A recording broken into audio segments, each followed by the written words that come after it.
dip you didn't know you need, but now you won't be able to live without. Fresh ricotta with honey, lemon zest, olive oil, and cracked black pepper. Let's do it. 2 cups of heavy cream. Whole milk.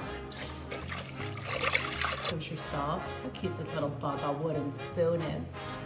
Lemon. Get your lemon ready because we're gonna put this on the stove. We're gonna bring it to a simmer. We're gonna put in our lemon, and then it's just gonna like separate and get totally crazy and cool. And we're gonna just like love it. We want it to simmer. It's gonna start separating. And once you see it's really starting to kind of like break apart and get chunky and clumpy and crazy, turn off the heat and strain it. Cheesecloth down. Ricotta finish up. Transfer it into a bowl.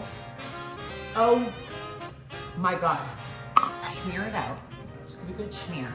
Gorgeous. Grate some lemon zest on top. Some really beautiful honey here. Put over some really gorgeous extra virgin olive oil.